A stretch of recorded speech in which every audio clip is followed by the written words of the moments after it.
All right. So as we wait for people to jump on in, um, for those who are joining us, this is a little different from a regular Zoom. So this is a webinar Zoom, so you won't see each other, and you'll also um, have options at the bottom if you have any questions. So you'll see the four of us as part of the panelists. But if you have any questions and you want to be on video, then we can arrange it where you can be on video and then we'll put you back out. That's how it's a little different from a regular Zoom. So we're going to get started. I want to welcome everyone to our first info session for the Runway Startup Postdoc program here at the Jacobs Institute at Cornell Tech. I am Mike Escocia, I'm the Assistant Director of Operations, and I'll help moderate the session for today. So for those that we've met out on the road or on LinkedIn, we'll talk about the program, or I'll introduce you to the director. We'll briefly go through the program and how to apply. We do want to keep this very light and informal, so feel free to submit your questions in the question box that's at the bottom of your window. We also have a chat feature as well, so if you want to go through either of those, it's easier if you have a question on the question box so that we can check it off. Or you could save your questions until the very end. We'll have a few minutes for Q&A. In that case, at the end, you can just raise your hand with the icon, and I'll call on you, and you can get on video and unmute yourself. So with that, I'd like to introduce Dr. Fernando Gomez-Baquero. He is the director of the Runway and Spinouts at Cornell Tech.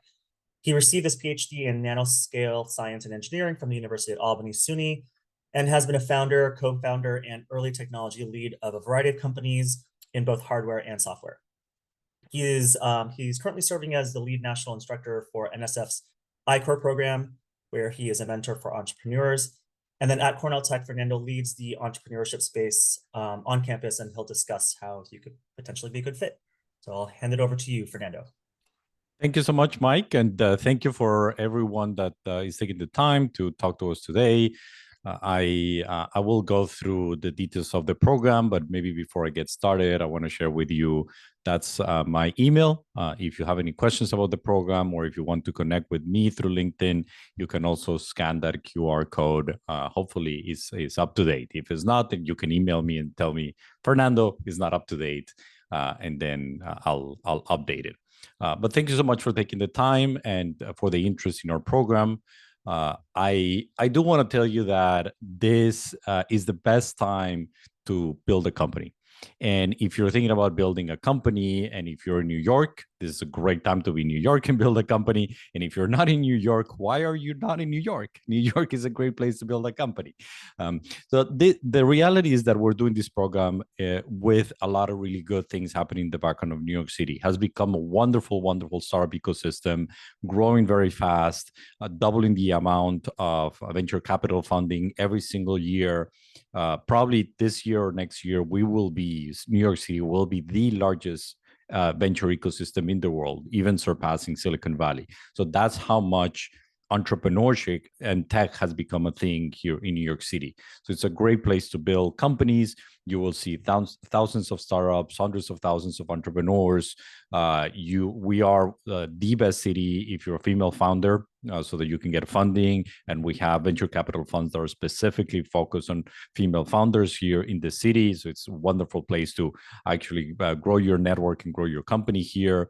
And the reality is that if you're thinking about building a company, or at least understanding how is it that your technology and these things that you've been thinking of for a long time doing your PhD, how to put it into practice, you want to be in an ecosystem that really helps you doing that. And you're going to be surrounded with people that also are doing the same thing. So that's why there's a benefit in coming here to New York City.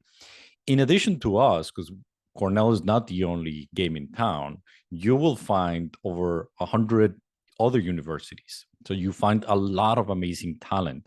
And we know that building a company is not just being alone, right? That's not the point. The point is for you to come to an ecosystem that can help you connect with potential co-founders, potential first employees, all of those people that are going to help you build that company, that are literally going to accompany you through the journey. And you come to an ecosystem that has all of those great universities, all of that great STEM talent. You will find fantastic engineers. You will find fantastic doctors. You'll find fantastic lawyers. There really is an agglomeration of great mindsets that is happening right now here in New York City. And in addition to that, there's an agglomeration of great working spaces where you would find communities, not just co-working spaces, but communities of people like what we have here on Cornell Tech on Roosevelt Island. And the team here is trying to give you an overview of different backgrounds so you can get to see all of our beautiful campus. But you will find that ecosystem here in Roosevelt Island, but you also find it in other places in New York City, in Manhattan, in Brooklyn, in Queens, downstate, upstate. There's many different of these ecosystems. And again, that is a place that is exactly what you need to be looking if you really want to be successful in this journey and try out entrepreneurship and develop a technology the right way. Now, New York City is fairly unique, and we're not trying to be Silicon Valley. We're not trying to replicate what Silicon Valley is doing. We have our own way of building companies. For one thing very important in New York City is we don't think about disruption for the sake of disruption. We tend to focus a lot more on very big problems that are great business opportunities, but that we already have in the city. Whether you are thinking or working in the space of healthcare, real estate, construction, transportation, infrastructure, security, cybersecurity, all of these topics have areas of application in New York City that are problems worth hundreds of millions of dollars, if not billions of dollars. Think about all of the money that is there if you can improve transportation in the city. Think of all of the money that is there if you can make more secure and resilient systems. Think of all of the money that the city will spend over the next decade in climate resiliency. All of those things are very important in the city, and we focus a lot on solving big problems, but in a very practical way. And that's kind of our superpower here in this ecosystem. The other thing that is important for you to know is that New York City is not all done and done. There's a lot of infrastructure that is still being built. And you can take advantage of that process, of that infrastructure being built and renewed so that you can then get in with a new technology and take that additional leap technology wise. Whether you're thinking about telecommunications or new technologies for climate resiliency or new energy technologies or something that you could want to integrate into a hospital, we're always renewing our systems. We're a city that is always renewing itself. And that is a great opportunity for an entrepreneur because in other places, you would either find them to be tied to old technologies or really saying, well, we need something that is completely revolutionary. And here we're all the time thinking, can we use these new technologies? And that's a great place to get started. And the last thing is, I would also say that we recognize that there's a very high cost of living. And maybe some of you that are already in New York City know this. If you're not in New York City, you might find it a little bit daunting to move to a city that is one of the most expensive cities in the world. But I can also tell you, there's never been an entrepreneur that we've had in our program or in other programs that I've seen that has come to New York City and said, this is not the place where I need to be, the place where I need to grow, the place where I have the people that make the decisions, all of those decision makers and great stakeholders. So there's always a little bit of that trade-off for sure. But that's also the reason why within our program, we pay you to be here. We give you a salary, we give you the money that you need, and we give you those resources.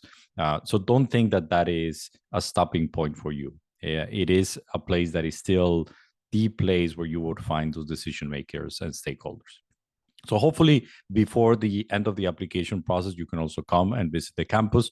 We would love to have you here, show you our facilities. Cornell University has invested over $1 billion on this campus right now. We will also invest an additional $2 billion over the next few decades on this campus. And you will find amazing views, but not just the views, the people that are here, they're great communities so that you can build. So what is the program, right? So now that you come here to New York City, what is the program? The program is based on 4 pillars. And the 4 pillars of the program is we want to bring people, and we want to give you the opportunity as a young scientist that just recently finished your PhD to explore what this entrepreneurship thing is without really eliminating your academic career. For us, the goal is to help you, is to focus on you as an entrepreneur, and to help you understand, is this a career path that you want to take or don't want to take? There are four pillars of that process. The first one is we want to have very, very early technologies and start with a person. So you as a person might say, well, but I don't really have technology, or I don't really have a company yet. I have a lot of knowledge. Maybe I do have a little bit of that I did during my PhD. That is a great space to be, and that's exactly what we want. While other places like Y Combinator or Techstars would say, well, you need to have a company and you need to have co-founders, we don't. We want to start as early as possible. We will be your first investors, and you can come here without having anything, not a company, not employees, nothing, right? So if you already have some of that, wonderful, that's great, but that's not a requirement. So don't feel that you cannot apply if you're very, very early. That's exactly what we want to have. The second thing that is important for us is that this will be your full-time experience. You will not be doing anything else. In a postdoctoral program, which is the appointment that we're going to give you, you usually say, well, I work under a PI and I do the research for the PI. This is not our model. In our model, you will work under me as your director, but you will be working to build your own company. There's no other PI. You won't be doing research for a professor. You will be here 100% of the time trying to figure out how to build a company and how to build technologies with your knowledge, right? So that's a very important thing for us, that is 100% of your time dedicated to this. We'll give you 2 years. And 2 years with 100% of your brain and your time dedicated to it is exactly what we ask you to do and what we know is success. It makes you successful. The third one is we want to accept people from all over the world. So also, if you're thinking, well, I'm outside of the US and I don't know if I can go there, I need a visa, we got that covered. We've done that before. We accept people from all over the world. Usually, if our scholars come here, we sponsor them for a J1 visa, sometimes an O1 or an H1B. We can figure out each case is different. But if you're outside of the United States and you want to apply for this program, it's absolutely doable. We don't have to wait a long time for that. As a university, we can give you the paperwork for the visa. Of course, we cannot, we're not USCIS, and we hope that the immigration system works with us and continue to work well. But in the past few years, it has been wonderful. We haven't had any issues, and we have been able to bring people from all over the world. And the last one, the fourth one, which is really important too, is we will ask you to continue to be academically strong. Maybe you have spent now 4 years, 5 years, 6 years working on your PhD, building very interesting science. And you might say, well, now that I'm going to be an entrepreneur, I'm going to leave all of that behind. No, that's not the point. The point is now you have the opportunity to do both, to continue to be very strong scientifically, and then to continue to be very strong and to learn how to be an entrepreneur. And we will ask you to be both. You're going to have to be a great scientist, but you're also going to have to be a great CEO. And that is an amazing experience to have. You will continue to be academically strong. You continue in the journey. We want you to publish. Our companies continue to publish, and that's just going to help you in the future. So we're asking you for a lot, but this is exactly the point, right? The point is to be in a program, in an ecosystem where you're going to have people building, being CEOs, learning, building new technologies, patenting, doing all of those great things, right? At the same time, continuing to be great academics. What is it that we offer as part of the program? What would you get? You would come here to Cornell Tech, and sponsored by the Jacobs Technion-Cornell Institute, which is our collaboration program and the institute that funds this program. You would get a curriculum. This curriculum is a very selected training that really focuses on the things that stops you as an academic, as a young scientist, from becoming an entrepreneur. Things like customer discovery, market navigation, decision-making, sales training, pitching, basics of finance for startup. So these are things that you really need. We do not assume that you know any of this. So on the contrary, we know that you might not know any of this. So we give you that curriculum, we give you that training. We know that you don't need another degree. That's not the point, right? So you already have a lot of degrees, and that's great. So these are very focused, very specific trainings that we know help you along that way. And that's how we build the curriculum for this. The curriculum usually is very strong curriculum for the first 3.5 to 4 months of the program. And after that, it becomes more personalized with office hours, with mentoring sessions, and really helping you exactly with what you need.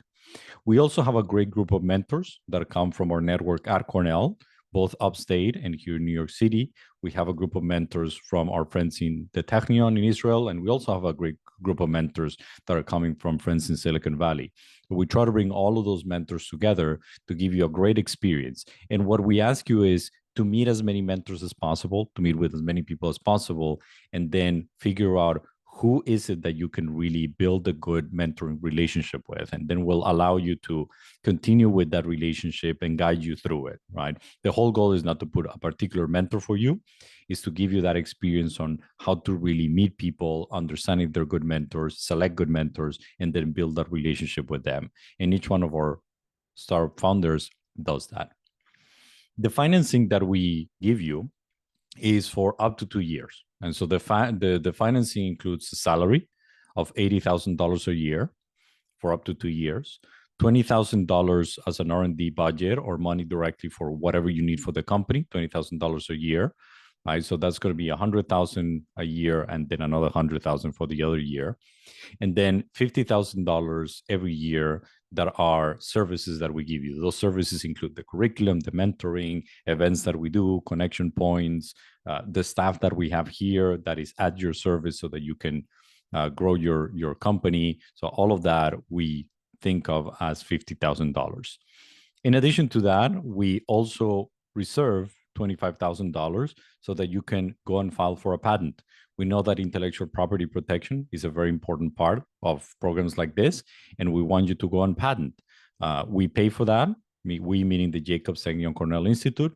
The Jacobs Institute then holds the IP so that we can maintain it, pay for the annuities, pay for the prosecution of it, but then we'll give you a fully exclusive license so that you can use it for that company that you are building. And we reserve some money for that.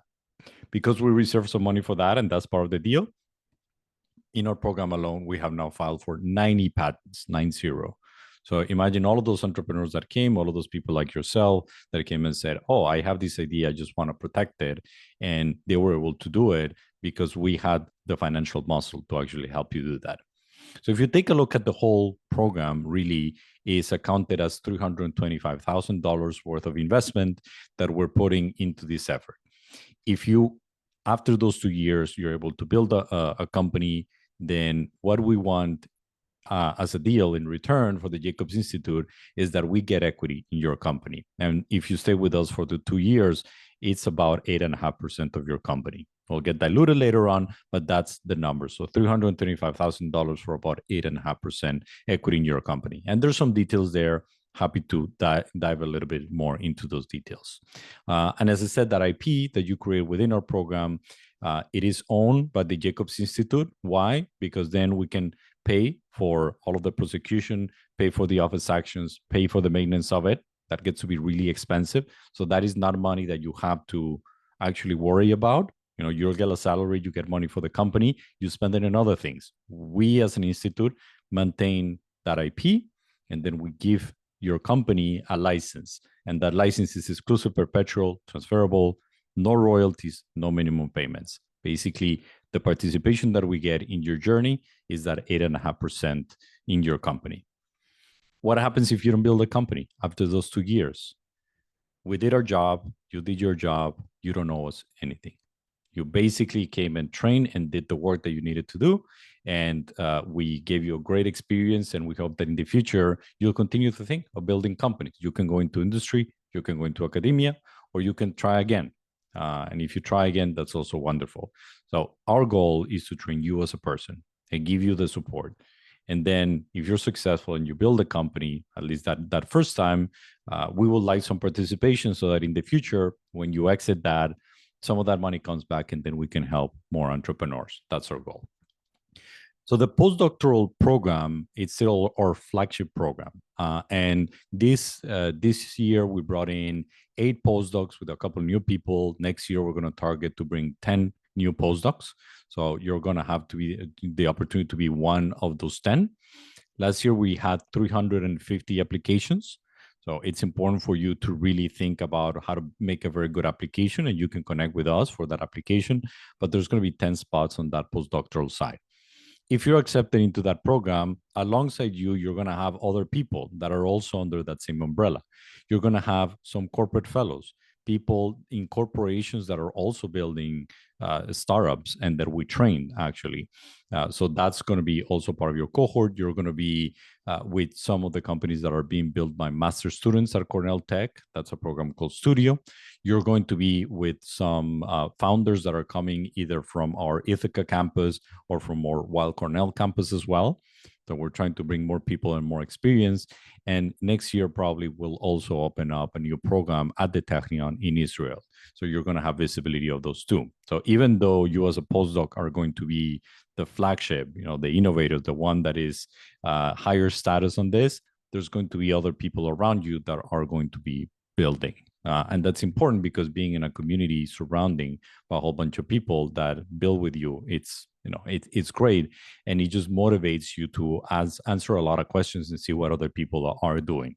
It just helps you grow faster than if you were to do it alone. So the more people around you, the better.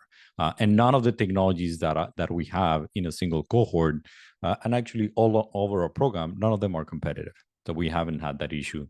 They're not competing with each other. You will see many different topics in our programs. So as I said, the curriculum is a very important part of it. Our curriculum, both the curriculum side and the mentoring side, we do in a hybrid mode. So there are online trainings and then there are in-person trainings.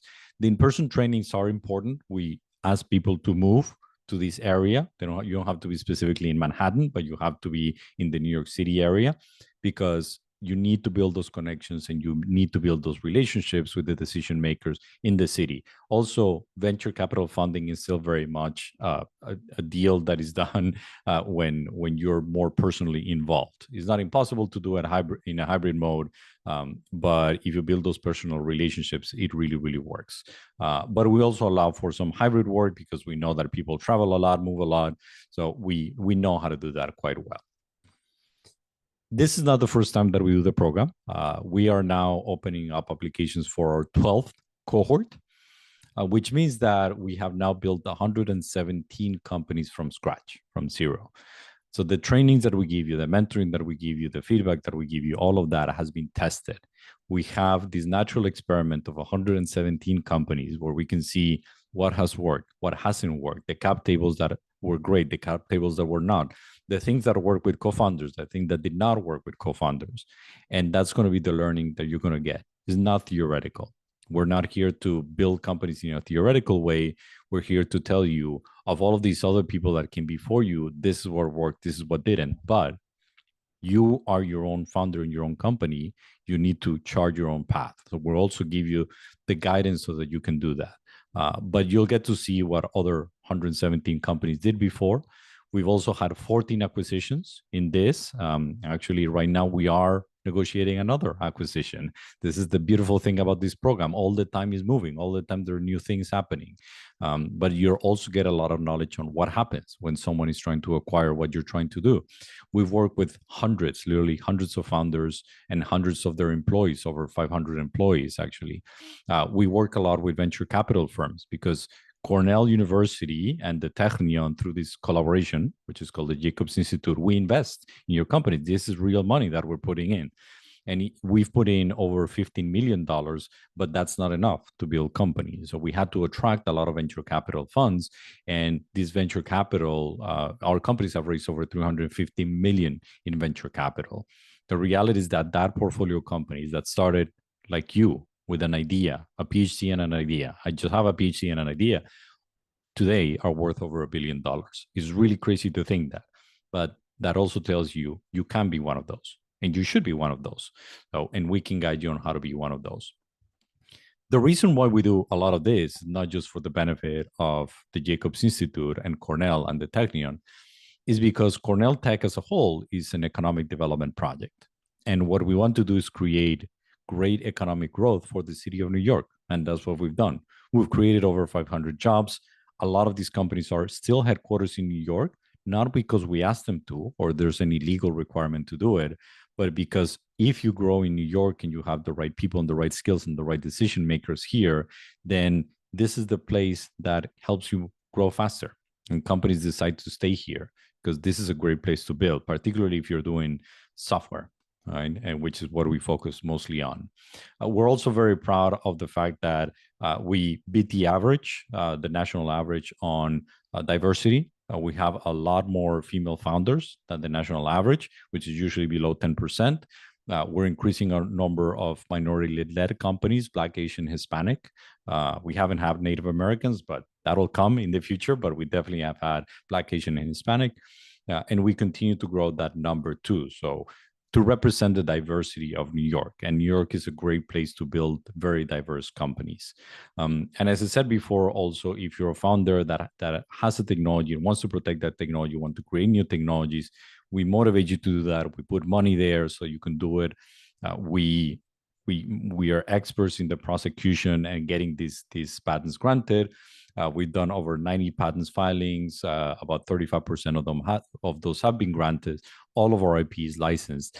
And this is a program and this is a methodology that now is also being looked at and applied by other universities all over the world. And we have been very happy to also bring postdocs that have licensed technologies from other universities. And then they come to us, they license the technology with us, and then they continue in the journey. And that has worked out quite well. We've done this bringing postdocs that have come from Columbia, from Technion, from Fraunhofer, Berkeley, UC Davis. And they come, they license the technology from that institution, they license from us as well. And then that makes the company a lot stronger and the technology better. So we are very open to all of these things, right? You don't have to be only within Cornell. You don't have to be only within Technion. We don't have to own everything. What we know is that these type of deals really help you grow fast. And our goal here is to help you grow as fast as possible, right? And as I was saying before, part of that is also publishing. And in publishing your scientific work. We want you to continue to be a great scientist and publishing in top academic journals. And if you can publish in Nature, in Cell, in all of those, in Science, in all of those great journals, we want you to do that. There's a great opportunity for you to use that so that you can represent what you're trying to do with your company too. And doing that scientific analysis and being able to put it out there is extremely important so that you can show that what you're doing is unique. It also helps you raise a lot more money.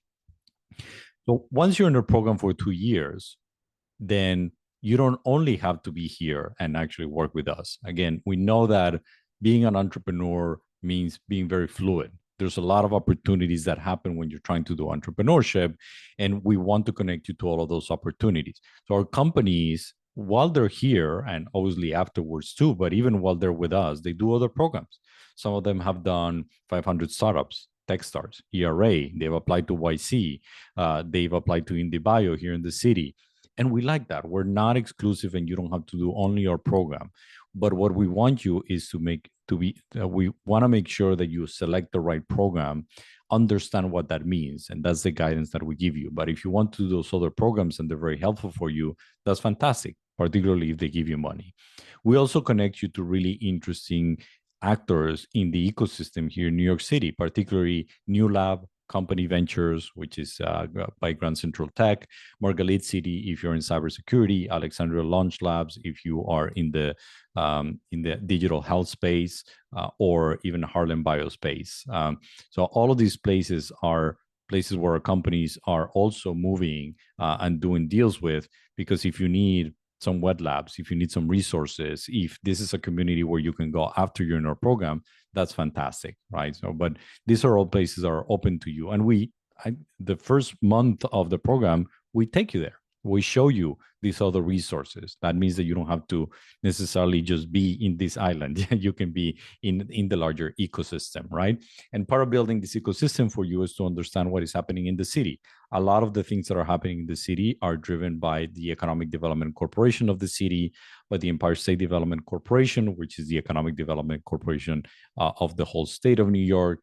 And there are institutions like the Long Island City Partnership, Brooklyn Navy Yards, and the development of Brooklyn Navy Yards that could come in and help you develop what you're trying to do. And here and there, we also connect you with some corporate partners so that you can basically deliver what you want to do. Sometimes is you need cloud credits. So you can be the AWS, it could be Google. Sometimes you need to connect to larger companies. So that's started consultancy services. We hope to bring a couple more of those connectors or super connectors pretty soon. And so we want to give you as much as we can so that you can have all of those resources. Venture capital funds that have invested in our startups, you see the list here. We have a mix of really early stage investment, angel investment, and super angel. We like that because at the beginning, that's an easier money to get, particularly this year. That has been the main way of getting capital. But as you continue to grow in your journey, then you'll start connecting, or we'll start connecting you with venture funds like Spark, 645, First Round, Box Group, Google Venture, Sequoia. All of those are in place. So we'll give you access to the people there. We'll connect you to them, and we'll make sure that you get the opportunity to pitch to those venture capital funds. I always say that we're not a huge team, but we're a very mighty team. And in this mighty team, you will find people like the director of our institute, Israel Sidon, who's a former entrepreneur, also former academic, and used to be a director at VMware, so he knows software quite well, and now comes here with that mindset of I want to connect you to as much of the venture capital ecosystem as possible. So it's a great resource to have. Mike, who's the assistant director of operations of the Jacobs Institute, and Samantha, who's our coordinator as well. They are key structures of the Jacobs Institute of this partnership, but they're key assets for you too, so that you can connect with everything that we have. And in my team, Tomer, that is here, who's the associate director of the program, is really the main connection for you to the ecosystem, to all of the programming, to all of the mentoring. So he is absolutely a stellar resource for you as a mentor, as a guide, and as someone where if you have a question, you can immediately get an answer. And then we have Carly, who has great expertise on our corporation side, so that you can be better connected with potential customers, with potential partners. And she's also managing that corporate partnership side of things. So those people that you would be working alongside with that are in corporations also building startups, she will be managing that program too. What are the topics that we like and the things that we usually end up building things on? Mostly digital technologies. We're not opposed to hardware, but that hardware needs to have some digital component to it, particularly something that is heavy on either computation or data, because that's really what we're very good at. Anything related to very foundational technologies of what we call AI, but think about anything related to computer vision, machine learning, natural language processing, control of robotics, maybe not the robot itself, but the control of it is very interesting. Any type of optimization algorithm, any type of cybersecurity algorithm, any type of design that is really interesting or that changes the human-computer interaction aspect of it, any interesting application in the health space, any interesting application in the urban space, any interesting application in the media or retail space, any interesting application on or social, and for example, on social media, that's something that we did a lot before. Or any new type of business or business model that is being driven by all of these new digital technologies. So mostly focus on digital. Think if I have something that is very focused on digital technologies, that has a lot of data, a lot of computation, may or may not have a piece of hardware attached to it. But if it has the digital component, that is something what we're very good at. And we've done a lot of that. So some examples of the companies that we built that are that. One of them is called Nanit. It's a baby monitor with computer vision. And it's a good combination of hardware and software. But the really interesting thing of this baby monitor is not the monitor itself. The monitor does have some new technologies and actually patented new technologies. But what it has that is more interesting is hundreds of millions of hours of sleep data and sleep analytics. And how do you use computer vision for all of that sleep analytics? That's really the powerful thing that we build here, is using computer vision to track sleep. And what this company built is a consumer product, but there's also a very interesting side of this company that is healthcare. But it's the power of that data that made a lot of sense for us. This company started with someone that just said, "Hey, I know computer vision, and I just had a baby." Literally, that was his journey to get started. And then he went into this journey understanding that there was a great opportunity to build a company there. This is one of our largest companies to date, $75 million raised in venture capital, and growing quite nicely. We've also done companies very focused on sharing data, right? So how is it that you manage large quantities of data? So CodeOcean was one of those companies that initially focused on code. What they were saying is, hey, as we can understand how is it that, you know, where publications come from and scientific knowledge comes from, we're going to have that same problem with code. How do we understand who made the code, who owns the code, and how can we share that code in the right way? Well, by building that, they start to realize that pharmaceutical companies were great customers of this collaboration platform, which was moving vast amount of data and sharing vast amount of code. And that's what they built, a code ocean, right? It literally is just an ocean of data that they manage for pharmaceutical companies. So those type of platform technologies, where maybe it's not that you itself as a company or as an application are using data, but you're managing all of this data and you're sharing it the right way, you're building a new business model for it. That's of great interest to us. Another company that has raised a lot of money.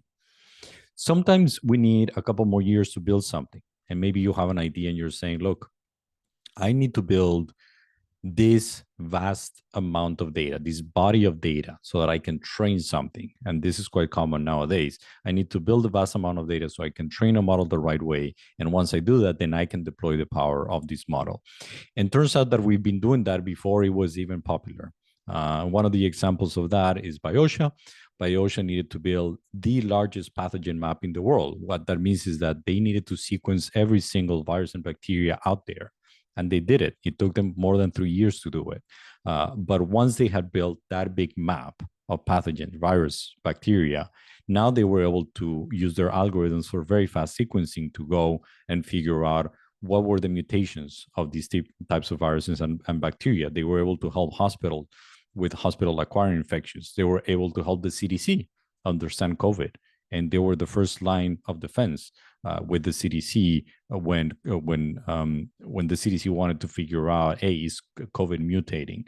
It took them a while. It took them about 3 years. So it was a little bit longer than our program, but we were there with them. And we want to be there with you. We want to support your progress in the right way. And we know that that might take a little bit of time.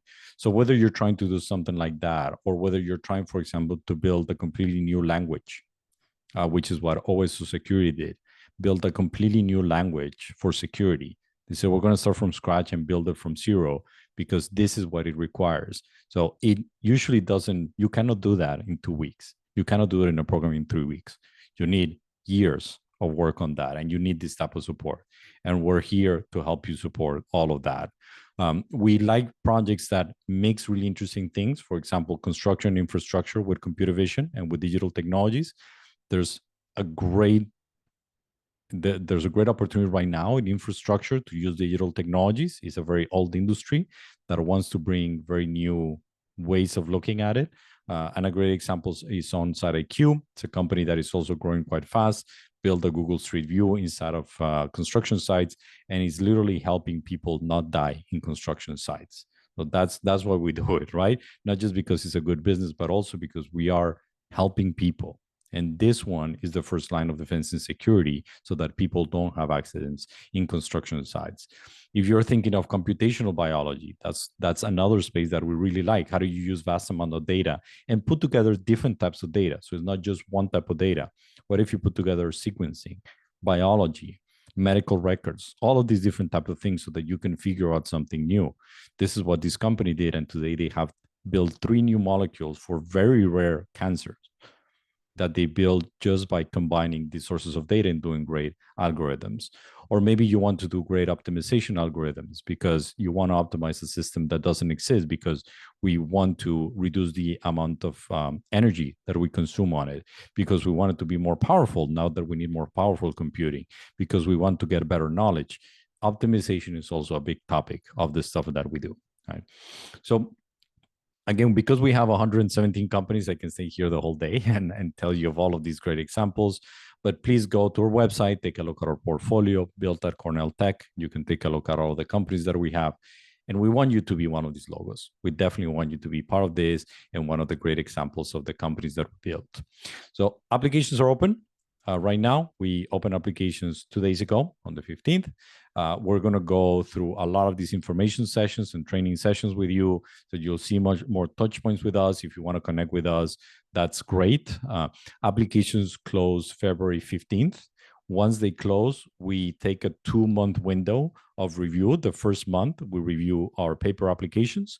And then the second month, we call for Zoom interviews, so or in person if you're around, but usually it is Zoom applications. And then after those Zoom applications, by April, hopefully April 15-ish, right? So here and there, but by April 15, then we will have a decision for you. And once we give you an offer, you can start September 1st of 2025. Sometimes we start a little bit earlier, but no later than September 1st. So with that, I definitely want to thank you for your attention and happy to answer any questions, Mike. Thank you, Fernando. I can help moderate this question part. So if you want to go to the question and answer box and fill out your question, or if you can raise your hand, I can call on you and I can unmute you. So we have one question from Maria. Maria, I believe I met you at the Tapia conference. Correct me if I'm wrong. So good to see you. So her question is if you can talk a little bit about social entrepreneurship projects. Yeah, so that's a fantastic question. Thank you, Maria, because I don't have enough time to describe everything. But a resounding yes, yes, yes. So we definitely we definitely bring postdocs that want to do social entrepreneurship projects. It could be that you want to build it as a startup company that is a for-profit. It could be that you want to build it as a B Corp if you want to have more of that impact aspect of it. And it also can be if you want to build a nonprofit. We've actually built 2 very interesting nonprofits in our program. One is called Climate Change AI. You can go take a look at Climate Change AI. Maria Sosa is the executive director, was one of our postdocs, and it's a great nonprofit working on stimulating computer scientists to use those skills applied to climate change problems. And then there's another one called Imprint, which is in the immunology space, which we're also going to announce pretty soon. And that one is now backed up with a very, very large grant from an institution here in the US. So those are definitely projects that we like. And if you are trying to build a nonprofit, the way that our award works is different. So what our award would be is not for equity. It would actually be a grant towards that nonprofit. So it's even better. There wouldn't be an equity position that we would take. We would just give you that money so you can build a nonprofit, and the Jacobs Institute would just be one of the one of the people that helps you along the way. But that would be a grant. Fernando, I'll jump in. I'll just mention hello, everyone. Tomer, Associate Director of the program. Just mentioned that we also have the PyTech initiative on campus, including fellows, people who come from the public sector, nonprofit sector, looking to generate social impact. We have multiple organizations like that involved in Cornell Tech, including XR Access that helps with disabilities. So not only on the nonprofit, for-profit front, but also we have a lot of support for everything that has to do with social ventures. Excellent. Absolutely. Great addition, Tomer. So Juan, I'm going to go ahead and get you onto video if you want. If you want to ask your question, you're on.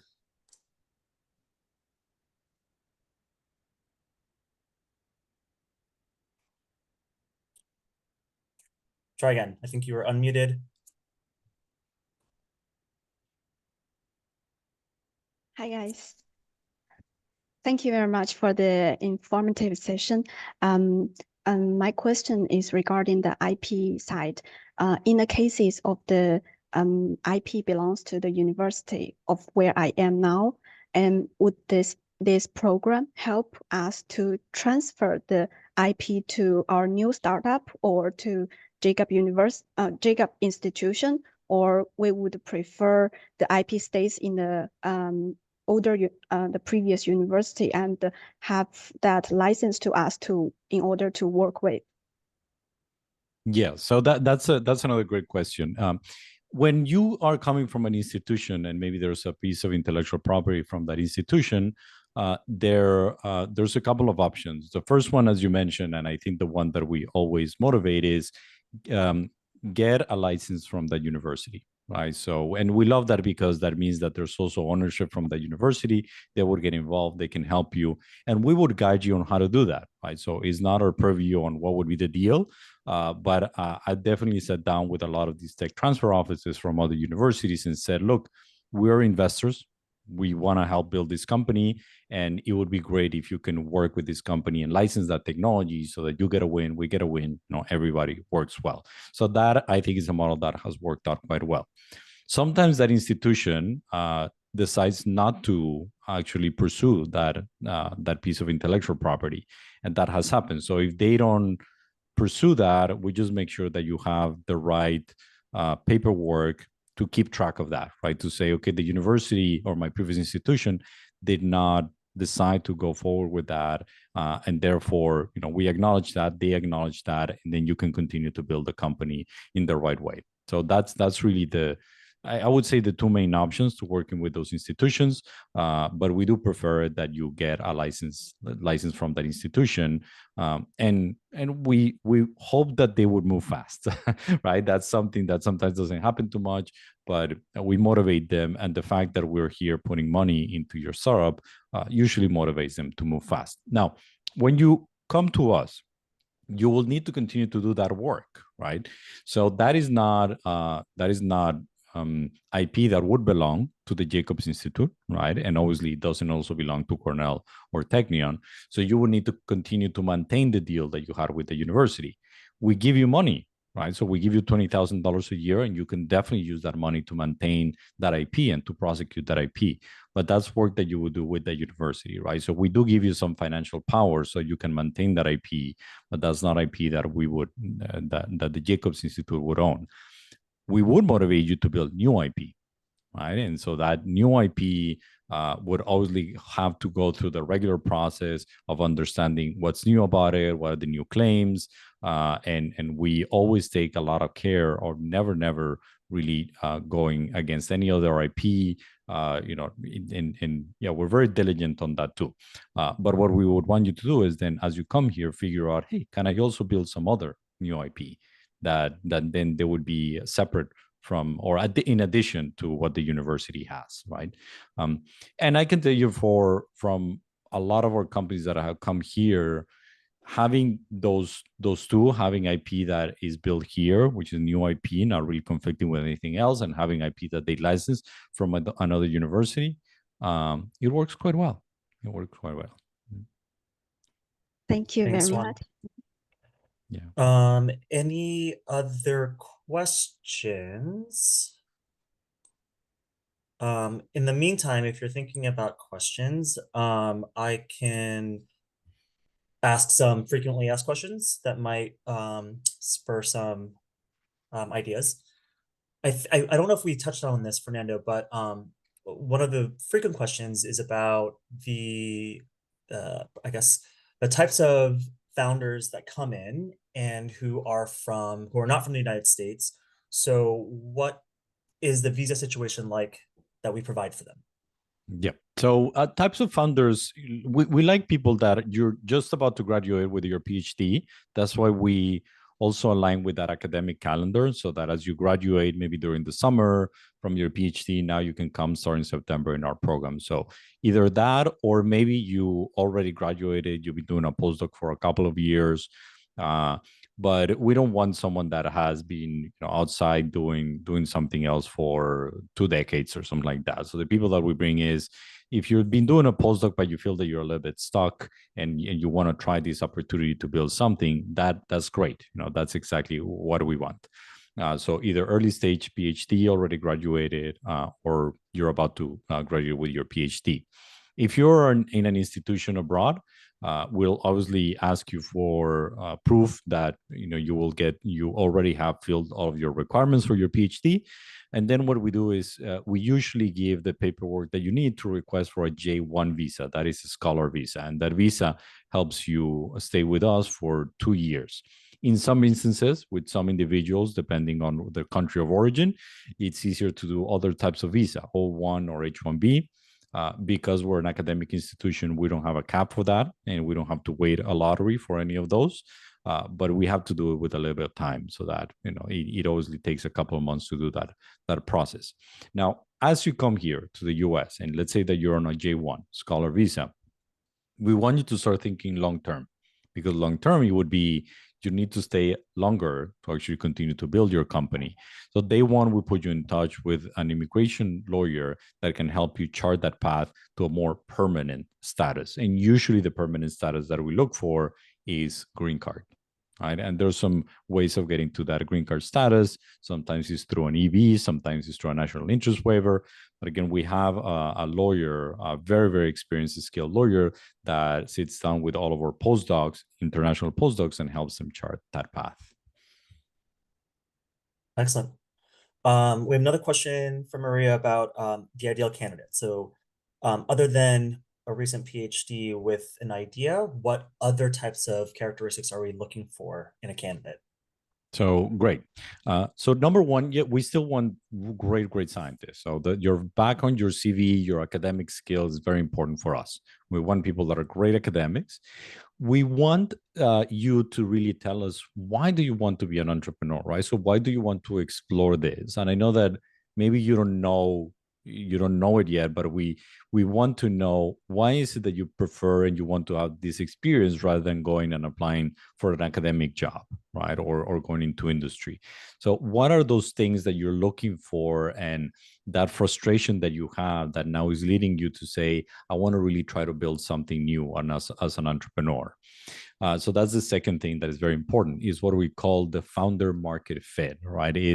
There is a problem that is so interesting that you definitely want to try this out. You want to figure out, and you cannot stay still because you want to solve these problems. So that founder market fit is really important. We also take a look at whether this is a big problem, how big it is this a good business opportunity?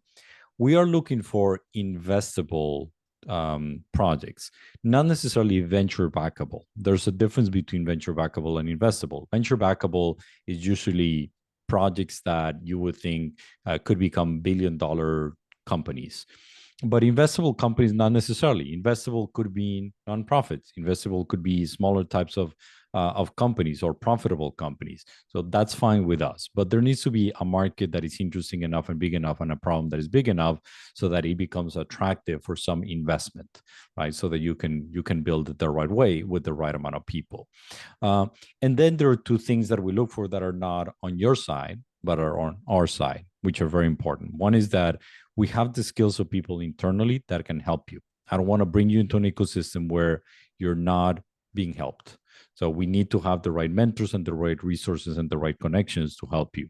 And then if in addition to that, it's a problem where New York City really needs it, whether it's because it's on the health tech side or an urban side or related to media, then this is the right place to do it. We're always going to be very honest with you as you make your application, whether we are the right place for you to flourish. And if we're not, we'll connect you to the right place to flourish, right? So we want to be very honest with that for your benefit as well. But those are the basic things, right? Internally for you on your academic skill and the reason why you want to be an entrepreneur, and that eagerness that you have to solve that problem. And then for us is whether we can help you on that journey in the most effective way. Very good. Pratik had a question about the idea. Does it have to be related to their studies, or can it be something else? It could be a completely different idea. could be completely different. But you're going to have to make the case of why is it that you are the right person to solve this problem, right? We love seeing that kind of that drive, like this is a problem that I've been trying to solve for a long time, and this is why at least the skill that I have, the experience that I have, really helps me solve that problem. So it could be completely different if you want, but we will look for that fit, right? If you're telling me that you want to solve a problem in fashion, but you've been doing finance for a long time, I mean, you need to tell me the connection, because that might not be obvious, right, on that connection. But if you're telling me, look, even though I worked on civil engineering for a long time in water in my PhD, I really want to solve this other problem related to another resource, let's say energy, right? But it's very related to what I'm doing. It's just a little bit different. Then that makes sense, right? So we want you to make a case for that. It can be different, but definitely make a case for it. And speaking of ideas, how far along can you be in an idea when applying to the program?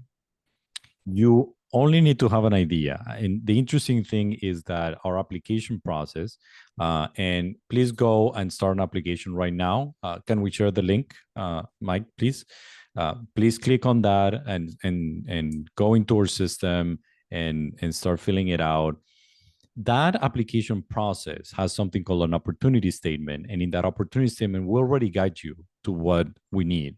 We need you to tell us what's a problem that you want to solve, why hasn't it been solved already, and why do you have a new angle on solving it, right? And why do you think this is a good idea? That's it. That's really what we want. Again, very early. No one is going to be as early as us, right? So we are in that friend, family, and fools option, right, of investment. We are the third F. We're the fools that want to invest in you. So really, we want something that is extremely early, and we're very comfortable with that. And we guide you through that process. So when you're doing the application, you will start thinking, oh, this is exactly how you need to think about building a new company or a new entrepreneurial idea. Thanks, Fernando. So I think we're out of time. If you do have additional questions, we will send you an email. You can reply to that email. We'll also provide you with a recording of this video. So I will let Fernando close. Yeah, so I thank you for your time, and I'm going to ask you for a big favor. Tell everybody that you know. Please don't keep it to yourself. Tell all of your friends, tell other people, share with more people. This program is available to everybody. We can have a lot of people from the same institution. That's not a big deal. So please tell about this opportunity to everybody that you know, so that we can get as many people as possible, because we want to help people that really want to build amazing things. So thank you so much for your time, and looking forward to talking to you. Thanks, everyone. Thank Take you. care. Bye-bye. Have a wonderful day. Bye-bye. Thank you.